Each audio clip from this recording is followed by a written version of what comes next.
نحمده ونصلي على رسوله الكريم اما بعد اعوذ باللہ من الشیطان الرجیم بسم اللہ الرحمن الرحیم اللہم صلی علی محمد وعلی آل محمد کما صلیت علی ابراہیم وعلی آل ابراہیم انک حمید مجید اللہم بارک علی محمد وعلی آل محمد کما بارکت علی ابراہیم وعلی آل ابراہیم انک حمید مجید۔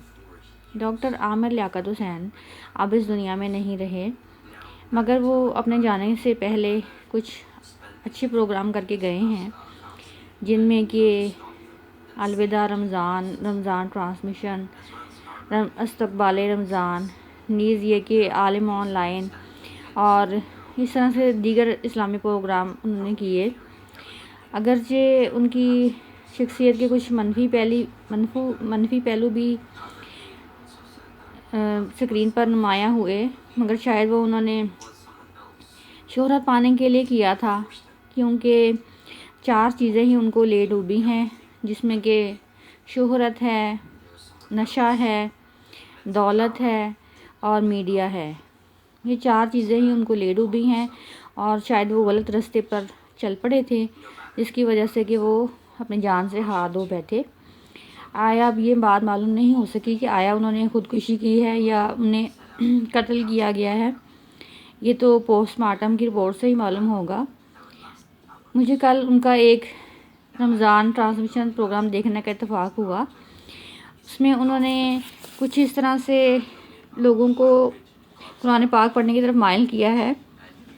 انہوں نے بتایا ہے کہ عمل قلیل ہو لیکن مستقل ہو، یہ ایک نبی پاک صلی اللہ علیہ وسلم کی حدیث ہے، جس سے انہوں نے مفہوم اخذ کیا تھا کہ شدت سے نہیں، اعتدال سے، میانہ روی سے محبت پیدا ہوتی ہے۔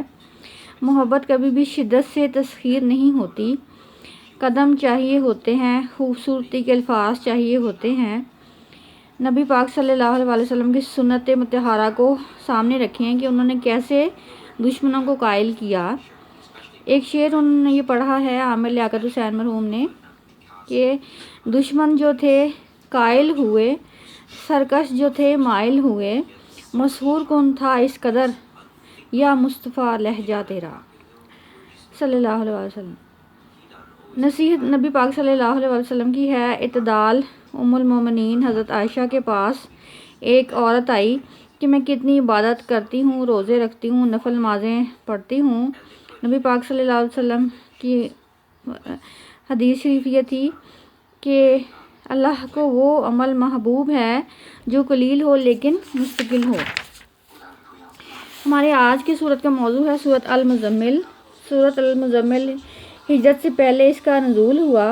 اس کا ترتیب کے اعتبار سے نمبر 73 ہے اور نزول کے اعتبار سے اس کا نمبر 3 ہے۔ سب سے پہلے سورہ علق نازل ہوئی، پھر سورہ قلم، پھر سورہ مزمل کا نزول ہوا اور سورہ مزمل کے بعد سورۃ المدثر نازل ہوئی۔ اس سورۃ مبارکہ میں 20 آیتیں اور 2 رکوع ہیں۔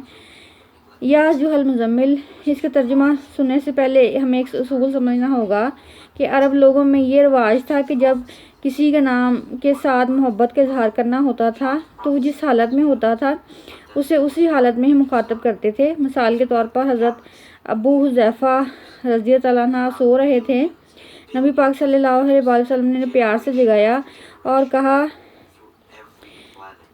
قم یا نعمان، اے سونے والے تو اٹھ جا۔ اسی طرح سے حضرت علی ایک دفعہ مٹی پر سو رہے تھے تو ان کو بھی اسی نام سے جگایا گیا، یا ابو تراب، اے مٹی والے۔ آپ صلی اللہ علیہ وسلم چادر اوڑھے ہوئے تھے۔ اللہ تعالیٰ نے آپ صلی اللہ علیہ وسلم کو مخاطب فرمایا یا ایھا المزمل، اے چادر اوڑھنے والے۔ محبوب کی ادا پیاری ہوتی ہے۔ نبی پاک صلی اللہ علیہ وسلم تیار ہو کر نماز کے لیے کھڑے تھے۔ اے کپڑے میں لپٹنے والے، میری عبادت کے لیے تیار ہو جا۔ قم لیل، رات کو قیام کر۔ اس سے مراد کہ رات کو مکمل رات کا قیام نہ کرو، آدھی رات کا قیام کرو، یا آدھی رات سے تھوڑا کم کرو، یا آدھی رات سے کچھ زیادہ قیام کرو۔ آپ صلی اللہ علیہ وسلم کے مطابق تہجد فرض تھی، مسلمانوں پر بھی فرض تھی کہ آدھی رات کو قیام کیا کریں۔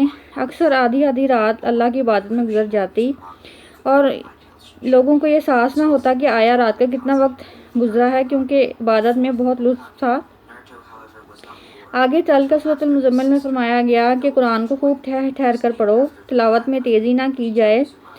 حضرت علی نے فرمایا کہ جس طرح جلدی جلدی بال کاٹتے ہیں اس طرح سے قرآن پاک نہ پڑھو بلکہ غور کرو۔ رمضان میں ایک دوسرے سے مقابلہ شروع کیا جاتا ہے کہ آیا تم نے کتنے قرآن ختم کیے اور میں نے اتنے قرآن ختم کیے۔ یہ انداز غلط ہے، بلکہ قرآن پاک کو سوچ سمجھ کر پڑھیں۔ یہ بہت زیادہ قرآن پاک ختم کرنے سے بہتر ہے۔ اگرچہ رمضان میں پڑھنا چاہیے، پورا قرآن پاک ختم کرنا چاہیے، مگر اس کے باوجود اسے سوچ سمجھ کر پڑھنا ضروری ہے۔ نبی پاک صلی اللہ علیہ وسلم پر جب نماز تہجد کا وقت آتا تو وہ اکثر ساری ساری رات قیام کرتے، مگر نبی پاک صلی اللہ علیہ وسلم کو اس سے منع کیا گیا ہے کہ وہ کچھ دیر عبادت کرنے کے بعد آرام بھی کریں، کیونکہ صبح کے وقت انہیں تبلیغ کرنا ہوتی تھی۔ حضرت ابو ہریرہ روایت کرتے ہیں، نبی پاک صلی اللہ علیہ وسلم نے ارشاد فرمایا، آسمان دنیا کی طرف اللہ تعالیٰ کی تجلی رحمت کا نزول ہوتا ہے، اور یہ اس وقت ہوتا ہے جب رات کا آخری پہر ہوتا ہے، اور جو اسے معافی مانگے گا وہ بخش دیا جائے گا۔ تہجد کی نماز اسے مل سکتی ہے جو گناہوں سے محفوظ رہے۔ بے شک آپ صلی اللہ علیہ وسلم کے لیے تبلیغ دین کا بوجھ ہے۔ رات کو عبادت کریں اور اپنے رب کے نام کو یاد کریں، اور اس کے ساتھ ساتھ عبادت بھی کریں۔ مشرق و مغرب کا جو رب ہے اس کے سوا کوئی معبود نہیں، پس تم اللہ کو اپنا وکیل بنا لو، تمام کام اللہ کے سپرد کر دو، اللہ تعالیٰ پر بھروسہ رکھو اور صبر کرو۔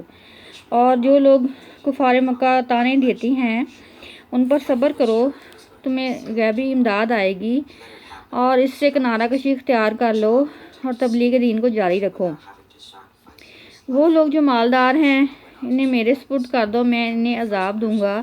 آپ صلی اللہ علیہ وآلہ وسلم فکر نہ کریں، تھوڑی مہلت دے دیں، آخر کار فتح حق کی ہے۔ بے شک ہمارے پاس ہماری بیڑیاں ہیں مجرموں کو جکڑنے کے لیے، اور آگ ہے اور ایسا کھانا ہے جو گلے میں اٹکنے والا ہے، زہریلے کانٹے دار درخت ہیں اور دردناک عذاب ہے۔ پھر اس کھانے کو ہم نے نیچے ہضم کرنے کے لیے گرم پانی دینا ہے، اور گرم پانی ایسا جس سے کہ ہم اللہ کی پناہ مانگتے ہیں۔ جہنم کے عذاب سے مسلمانوں کو اللہ تعالیٰ محفوظ فرمائے۔ پہاڑ ایسے ہو جائیں گے جیسے ریت کے بہتے ٹیلے۔ بے شک ہم نے تمہاری طرف رسول پاک صلی اللہ علیہ وسلم کو بھیجا، یہ رسول تم پر گواہ ہیں، تمہارے اعمال پر بروز قیامت گواہی دیں گے۔ جس طرح کہ فرعون کی طرف ہم نے موسیٰ کو بھیجا، اس نے موسیٰ کی نافرمانی کی، پس ہم نے اسے سخت پکڑ سے پکڑ لیا جو کہ عذاب سے نہ بچ سکا۔ آخر تم کو کس چیز نے گھیر لیا ہے؟ آسانیوں کی وجہ سے یہ دن بھی ختم ہو جائیں گے۔ حدیث، اللہ تعالیٰ کی طرف سے حضرت آدم سے کہا جائے گا کہ جنتی اور جہنمیوں کو الگ کریں، تو وہ کہیں گے کہ میں کتنوں کو جنت میں ڈالوں اور کتنوں کو جہنم میں ڈالوں۔